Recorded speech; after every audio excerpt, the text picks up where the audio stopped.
Poverty is a system that actively and relentlessly charges you more for everything. The less money you have, the more every dollar costs you in fees, interest, and wasted time. Imagine two people who each earn the exact same paycheck, $1,500 every 2 weeks. Let's look at how those identical checks are processed. For the worker with a standard checking account, this transaction is frictionless. The top bar here shows the full $1,500 arriving automatically via direct deposit.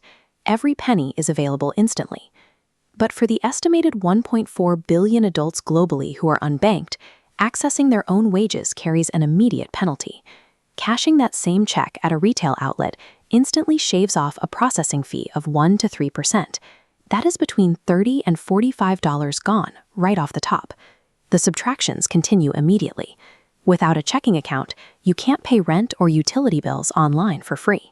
You have to buy money orders, which cost $1 or $2 each.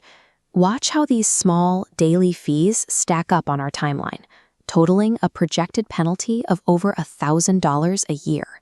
This is the poverty premium, a regressive, structural surcharge applied to low-income individuals from the very first dollar they earn. That income penalty follows the unbanked workers straight into the consumer market, where it collides with a basic rule of economics. The per-unit cost of goods goes down as the quantity purchased goes up. Accessing those economies of scale requires upfront resources.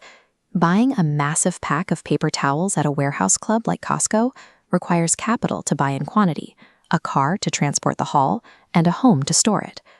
Look at the price of a single roll of toilet paper.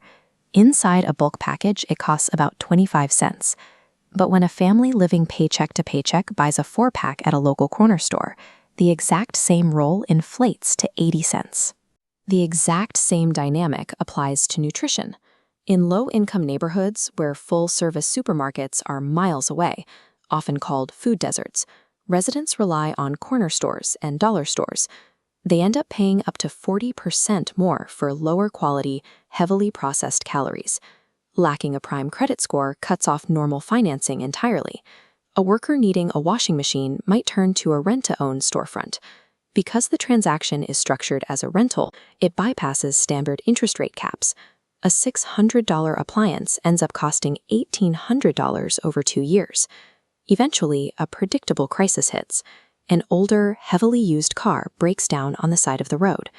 In an economy designed around the automobile, losing your car threatens your job because low-wage employment has increasingly moved to the suburbs, while affordable housing stays in urban cores.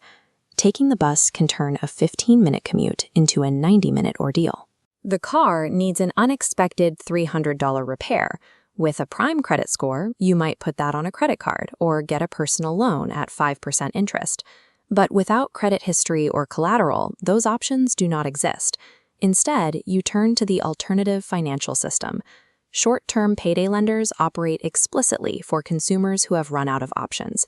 This flowchart shows the initial terms: a $300 principal attached to a seemingly modest $45 fee, due in 14 days. The system relies on a trap called the rollover. When the borrower inevitably cannot repay the full amount 2 weeks later, they pay another fee just to extend the loan. Watch as the timeline loops. That $45 fee multiplies, stacking rapidly beside the untouched principal. After 8 rollovers, the borrower has paid $360 in fees alone. That equates to an annualized interest rate of nearly 400%, and they still owe the original $300. Poverty credit products are not designed to help consumers manage financial emergencies. They are engineered to profit from the predictability of those emergencies. Financial exclusion carries a very heavy time tax. The unbanked worker loses hours every week riding buses to cashing stores or waiting in line to recertify for public benefits, hours that cannot be spent working, sleeping, or with family. Behavioral economists Sendhil Mullainathan and Eldar Shafir coined a term for what this chronic scarcity does to the human mind. They call it a tax on cognitive bandwidth. When you are constantly calculating whether you can afford groceries, cover rent, or fix the car, that anxiety occupies critical mental real estate. It physically drains your capacity to plan long-term, solve complex problems, or process new information. This strained bandwidth forces a mindset of deferred maintenance. You might skip a routine $150 dental filling, not because you don't know it's important, but because the money simply isn't there, and the mental energy required to juggle the expense and time off work doesn't exist. But the tooth doesn't stop decaying. Months later, that neglected cavity becomes a severe infection. The patient ends up here, in the emergency room, the most expensive healthcare setting in the country, facing thousands of dollars in medical debt.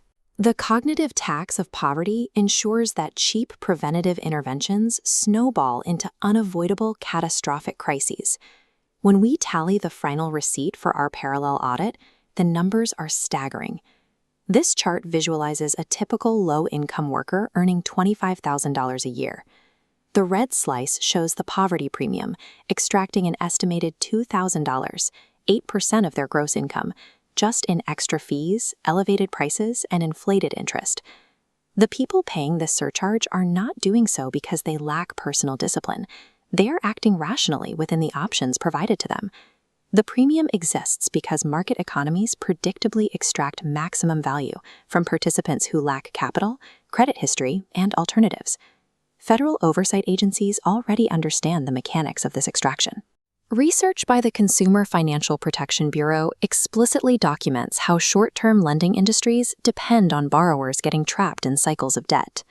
Changing the math requires structural intervention. Capping consumer loan interest rates at 36% would shut down predatory payday models. Offering basic checking and small loans through a national postal banking system would end unbanked fees overnight. Implementing universal healthcare would dismantle the pricing tiers that punish the uninsured. Poverty is an active structural penalty. To eradicate it, we have to stop blaming individuals for surviving a system designed against them and choose instead to redesign the mechanisms that charge people simply for being poor.